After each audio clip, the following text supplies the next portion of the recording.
the debate around the fringe has been about how we can look at ways of possibly staying within the EU.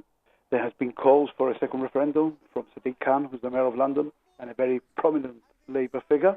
And that has been a call that has been well received by many party members and supporters. Well, despite the support from MPs to stay in the single market, Jeremy Corbyn has urged caution and has also said that membership of the single market could make Labour's plans for renationalisation difficult. I think what it's fair to say is that the Labour Party is a democratic party and there's room within it for difference of opinion. Clearly, I have a very different opinion from Jeremy on whether or not we can remain within the single market and the EU for that matter, and also renationalise our industries.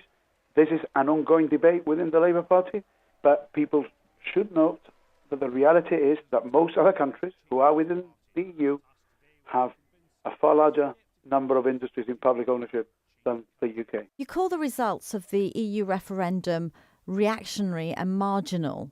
Does that mean you don't accept the results? I do accept the results, but we live in a democracy, and the most fundamental thing of any democratic process is the ability of people to change their mind. Well, as you mentioned, Sadiq Khan has suggested Labour could call for a referendum on whether or not to accept the Brexit deal or stay in the EU.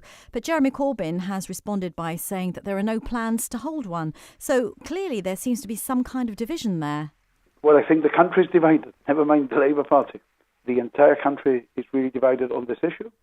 Actually, within the Labour Party, there is less division because, as I've already said, the majority of Labour Party members and voters wanted us to remain within the European Union, and hence why we campaigned in favour of remain. The only people that are divided from top to bottom when it comes to Brexit are the Tories, and that's why the Prime Minister can't negotiate with Brussels. OK, so Labour is keen to play down any suggestion of a split in the party, but you have said in your article that Labour's position on Brexit is unsustainable. So can you explain what you mean by that?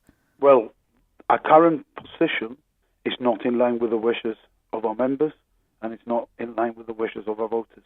So that's why I think that it's not sustainable in the medium to long term. So there is a split between the executive and the members? I don't think there's a split. I think we're all united in fighting Tory Brexit plans. However, there is a difference of opinion on what the final destination should be. Do you think it's possible for Britain to stay in the single market yet still honour the spirit of the referendum result, which was fundamentally about taking back control of its borders? It's clear that that is possible because you could look at the Norwegian model. However, my contention is that that will be worse than what we currently have. You've spoken about a pro-free movement coalition that's been formed on the fringes of the conference. Where exactly is that going? We will continue to campaign to ensure that free movement is retained, irrespective of whether or not we stay within the EU. The reason for doing that is that we believe that there is a fundamental right that working people have gained, and as a trade union leader, I am not in the business of giving our members rights away.